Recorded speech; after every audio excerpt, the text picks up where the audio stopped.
14 अगस्त की शाम थी। कृष्णा 15 अगस्त स्वतंत्रता दिवस की तैयारी में जुटा हुआ था। बड़ी मेहनत के बाद उसने अपने तिरंगे को बनाया था।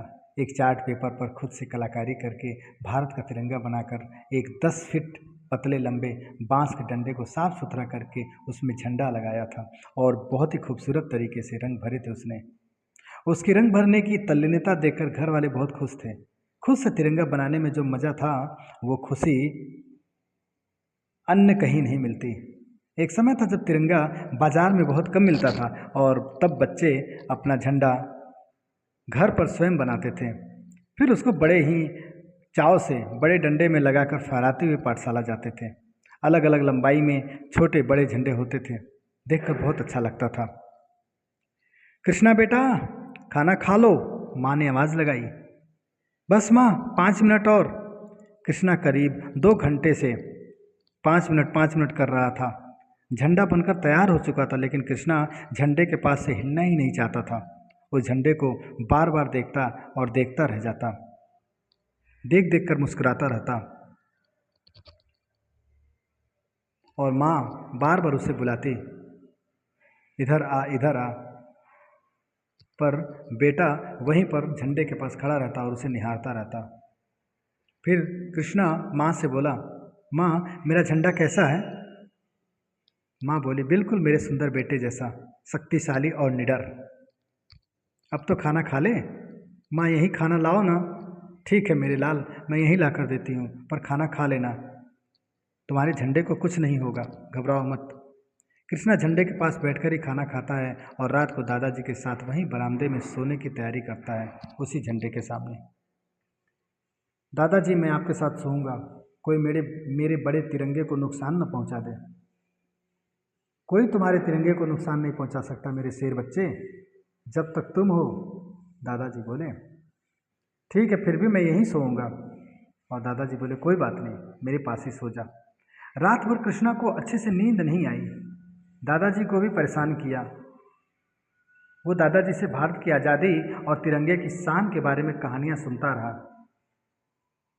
सुबह उसे 7 बजे पाठशाला जाना था। कृष्णा चल जल्दी, समय हो गया। कृष्णा के घर उसका दोस्त रोहित आकर बोला और कृष्णा अपने बरामदे से झंडा बाहर निकालता हुआ बोला, चल मैं आ गया। तेरा झंडा तो मेरे झंडे से छोटा है, कृष्णा हंसते हुए बोला। कृष्णा पापा बोलते हैं कि छोटे बड़े से कुछ नहीं होता, अपने तिरंगे की 3 रंगों की शान ही अलग है। हाँ हाँ अब जल्दी चल, हमें देरी हो जाएगी। दोनों दोस्त पाठशाला की तरफ निकल पड़े। उस समय 5 या 7 गांवों के बीच में एक पाठशाला हुआ करता था। सभी बच्चे वहीं जाते थे। पंक्तियों में जब वो पाठशाला जाते थे तो ऐसा लगता था जैसे रंग बिरंगी रेल जा रही हो, और जब झंडा लेकर जाते थे तो बहुत अच्छा लगता था। अरे रोहित, तूने मुट्ठी में क्या दबा रखी है? कृष्णा उत्सुकता से पूछ बैठा। मेरी तकदीर है कृष्णा, मुस्कुराता हुआ रोहित बोला। मतलब? पाठशाला जाऊंगा, चलूंगा तब बताऊंगा, चल अभी। पाठशाला के प्रांगण में सभी बच्चे और अध्यापक आ चुके थे। समय के साथ झंडारोहण किया गया, राष्ट्रगान गाया गया, बच्चों ने नारे लगाए। उनके नारों से पूरा आसमान गूंजने लगा। सभी ने अपना झंडा फहराया। अध्यापकों ने आज़ादी के बारे में बारी बारी से बताया, आज़ाद कराने वाले वीर शहीदों के बारे में बताया, और फिर कुछ बच्चों ने राष्ट्रगीत, देशभक्ति गीत गाए। भगत सिंह, सुभाष चंद्र बोस, महात्मा गांधी जी के बारे में लघु नाटिका का आयोजन भी किया गया। सबके सामने रोहित ने जब अपनी मुट्ठी खोली तो उसमें से मिट्टी निकली और फिर उसने बताया, मेरे दादाजी कहते हैं इसी मिट्टी के लिए हम जीते हैं, इसी मिट्टी के लिए हम मरते हैं। अपनी मिट्टी की रक्षा हम जीवन भर करेंगे। इस देश की खातिर हम हैं, न कि हमारे लिए देश। इसी मिट्टी में छिपी है तो हमारी तकदीर। हम सेना में जाएंगे या किसी क्षेत्र में, हम इस मिट्टी की रक्षा करेंगे। जय हिंद, जय भारत। सभी बच्चों ने तालियां बजाई। अब कृष्णा को समझ आया था कि असली जिंदगी का मकसद क्या है। आसमान में बादल थे और ऐसा लग रहा था कि बारिश फिर होगी। रात में खूब बारिश हुई थी। सभी तालाब पोखरे भर गए थे। पुरस्कार और मिठाई वितरण किया गया। अब बच्चों की रैली निकाली गई। उस समय रैली कई गांवों में घुमाई जाती थी और सरपंच के घरों पर तो रैली जरूर रोकी जाती थी।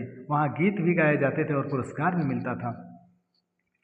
एक गांव के सरपंच के घर पे जब रैली रुकी हुई थी तो हवाओं के साथ तेज बारिश हुई। सभी बच्चे अपने अपने गांव की तरफ भागने लगे। अध्यापकों ने उन्हें बहुत रोका, पर बच्चे ऐसे मौके में नहीं रुका करते थे। देर हो रही थी और झंडा लेकर वो भागने लगे। कृष्णा और रोहित भी अपने गांव की तरफ भागे। कृष्णा ने अपने प्यारे झंडे को छुपाने की कोशिश करता हुआ भागा। खेत की पगडंडियों से जानते हुए वो गांव नज़दीक पड़ता था, इसलिए उधर से ही उन्होंने जाने को सोचा। बारिश तेज हो रही थी और छोटे बड़े गड्ढे सब भर चुके थे। कृष्णा जल्दी भाग, रोहित बोला। मेरा तिरंगा भीग जाएगा यार। कोई बात नहीं, दूसरा बना लेना। रोहित पीछे था और कृष्णा आगे। गांव सबसे नज़दीक था तो उसी तालाब के रास्ते से था और उन्हें जल्दी जाने के लिए वही रास्ता चुना। कृष्णा मायूस होकर बोला, मेरा तिरंगा सबसे अच्छा था यार, सब खराब हो गया। कृष्णा, तभी उसे आवाज़ सुनाई दी। कृष्णा पीछे पलट कर देखा तो रोहित गायब था। रोहित! कृष्णा तेज तेज से चिल्ला रहा था, रोहित! कृष्णा, कृष्णा! रोहित की आवाज़ सुनकर कृष्णा उसकी आवाज़ की तरफ भागा। कहाँ है तू? क्या हुआ तुझे? और फिर उसका ध्यान उस तालाब की तरफ गया जहाँ कृष्णा तालाब में डूब रहा था। रोहित पगडंडी पर जाते हुए फिसल कर तालाब में गिरा था और वो डूबने लगा था। कृष्णा को कुछ समझ नहीं आया। उसने इधर उधर नज़र दौड़ाई पर उसे कोई नज़र नहीं आया। वो चिल्लाने लगा, बचाओ बचाओ। इधर रोहित की हालत खराब थी, वो डूब रहा था। कृष्णा ने तुरंत अपना तिरंगा वाला झंडा रोहित की तरफ बढ़ाया, पर डंडे से रोहित थोड़ा और दूर था। कृष्णा को कुछ भी समझ नहीं आया। वो रोने लगा, चिल्लाने लगा और बारिश खूब हो रही थी। बारिश की बूंदों ने कृष्णा को और रोहित को अधमरा सा बना दिया था। उधर रोहित डूब रहा था और कृष्णा परेशान था कि अपने दोस्त को कैसे बचाए। बादलों की गर्जना ने उसकी आवाज़ को दबा दी थी, इसलिए किसी के कानों तक रोहित या कृष्णा की आवाज़ नहीं गई। उसके मन में कुछ ख्याल आया और उसने फटाफट अपने शरीर से अपना पायजामा और कुर्ता उतारा और उस बड़े झंडे वाले डंडे में बांध दिया और रोहित की तरफ फेंका। एक दो बार प्रयास के बाद रोहित कृष्णा के डंडे को पकड़ लेता है और फिर कृष्णा उसे पूरी ताकत के साथ खींचता है और चिल्ला चिल्ला कर बोलता है, भारत माता की जय, भारत माता की जय। मेरे दोस्त रोहित को बचा लो, भारत माता की जय। मैं तुम्हें डूबने नहीं दूंगा, मैं तुम्हें मरने नहीं दूंगा। अथक प्रयास के बाद कृष्णा रोहित को बचाने में कामयाब हो जाता है। दोनों तालाब के किनारे निढाल पड़ जाते हैं। दोनों एक दूसरे का हाथ पकड़े आसमान की तरफ देखते हैं। घर जाकर रोहित सारी कहानी बताता है। ये बात बहुत जल्दी पूरे गांव और स्कूल में और पूरे जिले में फैल जाती है। कृष्णा को जिलाधिकारी के द्वारा इनाम दिया जाता है। जिलाधिकारी बोलता है, बच्चों, आपकी मुट्ठी में आपकी तकदीर है और यही तकदीर इसी को बनाने के लिए, इस देश को बनाने के लिए आप लोग इतना अच्छा काम कर रहे हो। कृष्णा और रोहित बहुत खुश थे। कृष्णा को समझ में आया कि मिट्टी की ताकत क्या होती है। दोस्तों, ये छोटी सी कहानी थी। आशा करता हूँ आप लोगों को अच्छा लगा होगा। धन्यवाद।